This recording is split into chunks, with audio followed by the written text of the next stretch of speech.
Assalamualaikum warahmatullahi wabarakatuh. Saya Anita Putri Kusumawardani NIM 123002117. Di sini saya ingin mempresentasikan suatu materi yang berjudul Sistem Integumen. Selamat menyaksikan.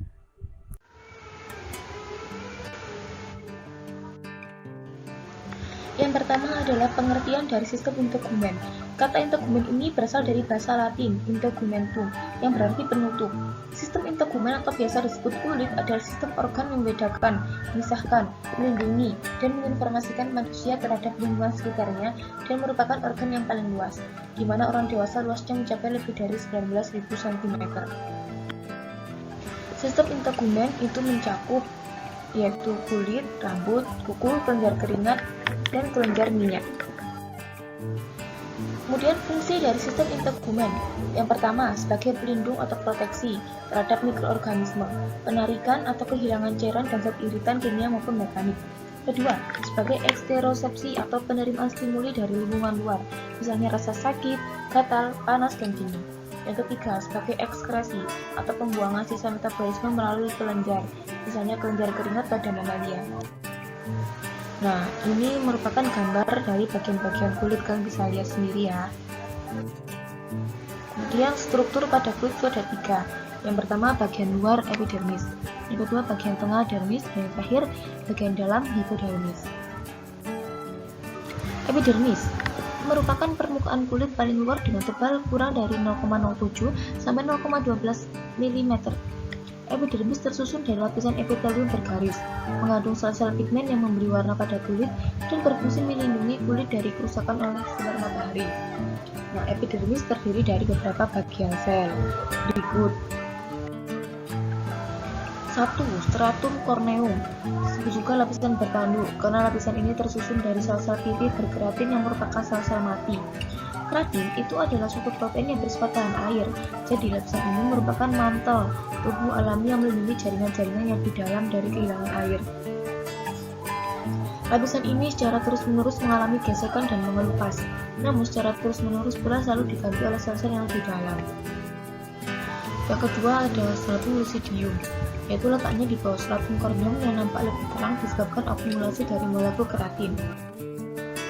Yang ketiga ada stratum granulosum, yaitu letaknya di bawah stratum ludicium, merupakan daerah di mana sel-sel mulai mati karena terakumulasinya molekul faktor keratin yang memisahkan sel-sel ini dari daerah dermal. Ini lanjutan ya. Sel utama kedua epidermis keratinosit adalah melanosit, ditemukan dalam lapisan basal. Perbandingannya itu 10:1. Di dalam melanosit disintesis granul-granul pigmen yang disebut melanosom. Melanosom mengandung biokroma coklat yang disebut melanin. Melanosom dihidrolisis oleh enzim dengan kecepatan yang berbeda-beda. Jumlah melanin dalam keratinosit menentukan warna dari kulit. Dermis. Dermis tersusun atas jaringan ikat, terdiri dari 2 daerah utama, yaitu daerah papilar dan daerah retikular. Seperti pada epidermis, ketebalannya tidak merata. Misalnya dermis pada telapak tangan dan telapak kaki lebih tebal daripada di bagian kulit yang lain. Kemudian lapisan papilar merupakan lapisan dermal paling atas, sangat tidak rata. Bagian bawah papilar ini nampak bergelombang. Proyeksi seperti kerudung yang menjorok ke arah epidermis yang disebut papila dermal. Proyeksi tersebut diproyeksikan pada tiap jari yang merupakan pola unik yang tidak berubah selama hidup. Jaringan papilar yang banyak pada lapisan papilar menyediakan nutrien untuk lapisan epidermal dan memungkinkan panas merambat ke permukaan kulit. Reseptor sentuhan juga terdapat di dalam lapisan dermal. Nah, yang kedua tuh lapisan retikular. Itu merupakan lapisan kulit paling dalam, mengandung banyak arteri dan vena, kelenjar keringat dan sebaceous, serta reseptor tekanan. Baik lapisan papilar maupun retikular itu banyak mengandung serabut kolagen dan serabut elastis. Nah, adanya serabut elastis tersebut ini menyebabkan kulit orang muda lebih elastis, sedangkan kulit orang tua menjadi keriput karena serabut elastis dan lapisan lemak subkutan menjadi sangat berkurang. Pada seluruh dermis juga mengandung fibroblast, sel-sel adiposa, berbagai jenis makrofag yang sangat penting bagi pertahanan tubuh dan berbagai jenis sel yang lain. Dermis juga memiliki banyak pembuluh darah yang memungkinkan berperan melakukan regulasi suhu tubuh. Bila suhu tubuh meningkat, arterial dilatasi dan kapiler-kapiler dermis menjadi terisi dengan darah yang panas. Dengan demikian, memungkinkan panas dipancarkan dari permukaan kulit ke udara. Bila suhu lingkungan dingin, maka panas tubuh harus disimpan. Untuk itu, kapilar dermal berkontriksi sehingga darah tidak banyak menuju permukaan kulit. Dengan demikian, sedikit panas tubuh dipancarkan keluar tubuh. Dermis juga kaya akan pembuluh limfa dan selaput saraf. Banyak ujung syaraf berakhir pada dermis berubah menjadi reseptor khusus, sehingga mampu mendeteksi perubahan-perubahan yang terjadi di lingkungan yang kemudian disampaikan ke otak. Nah, kemudian kita membahas struktur kulit bagian tengah nih, yaitu hipodermis. Adalah suatu lapisan dari beberapa lapisan yang terdapat pada kulit. Lapisan hipodermis ini diketahui juga sebagai jaringan subkutis atau subkutan. Lapisan kulit ini adalah lapisan yang paling dalam dan berisi pembuluh darah dan limfia, serta saraf yang berlanjur sejajar dengan permukaan kulit. Lapisan ini berisi banyak jaringan lemak. Hipodermis memiliki tanggung jawab pada tubuh kepada menjaga kestabilan panas pada tubuh manusia dan melindungi organ internal vital dalam tubuh manusia. Oh ya, hipodermis ini adalah struktur kulit bagian dalam ya. Kemudian unsur-unsur yang dimiliki oleh hipodermis. Yang pertama, lapisan atau jaringan lemak, yaitu sebagai lapisan lemak. Hipodermis memiliki fungsi kepada menjaga panas, mengatur suhu tubuh. Ketebalan dan kedalaman jaringan lemak bervariasi sepanjang kontur tubuh. Paling tebal di kawasan pantat dan paling tipis terdapat di kelopak mata. Dan jaringan ikat. Sebagai jaringan ikat bawah kulit, hipodermis berfungsi sebagai bantalan atau penyangga benturan untuk organ-organ tubuh anggota dalam. Bentuk kontur tubuh dan bertanggung jawab sebagai cadangan makanan. 3. Fibroblast. Hipodermis juga dijadikan rumah untuk fibroblast yang bertanggung jawab memproduksi kolagen. Serat-serat yang terdapat pada gelagat tersebut selanjutnya dialirkan ke dermis kepada menguatkan kulit. Kemudian pembuluh darah dan limfa, saraf-saraf yang berlangsung sejajar dengan permukaan kulit. Nah, setelah itu kita membahas struktur kulit pada rambut. Rambut dibungkus oleh follikel rambut, yaitu suatu invaginasi epidermis yang terjadi selama periode pertumbuhan dengan suatu pelebaran ujung yang dinamakan bulbus rambut. Bagian rambut yang berada di dalam follikel rambut disebut akar rambut.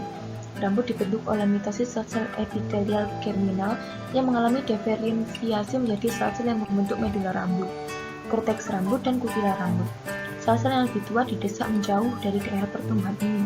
Mereka mati dan mengalami keratinisasi untuk bagian membesar dari pangkal rambut. Suatu rambut itu terdiri dari 3 lapis. Bagian pusat disebut medula, yang dikelilingi pertama-tama oleh korteks pelindung dan kemudian oleh kutikula. Luka pada kutikula menyebabkan ujung rambut terbelah. Folikel rambut dipisahkan dari dermis oleh membran hialin non-selular yang disebut membran gelasi, yang merupakan penebalan dari membran basalis. Warna rambut ditentukan oleh jumlah pigmen dalam korteks rambut. Di bagian dalam dermis itu terdapat pita kecil dari otot polos yang disebut pili erector. Itu menghubungkan salah satu sisi folikel rambut ke lapisan papilar dermis. Bila otot ini berkontraksi pada saat dingin atau takut, maka batang rambut akan ditarik ke atas ke posisi yang lebih vertikal. Fenomena ini pada manusia sering disebut tegak bulu normal. Aktivitas otot pili erector juga memberikan tekanan pada kelenjar minyak di sekitar folikel, menyebabkan sejumlah kecil sebum dibebaskan. Kemudian kita masuk ke kuku. Kuku merupakan derivat epidermis yang berupa lempeng-lempeng zat tanduk terdapat pada permukaan dorsal, ujung jari tangan, dan jari kaki.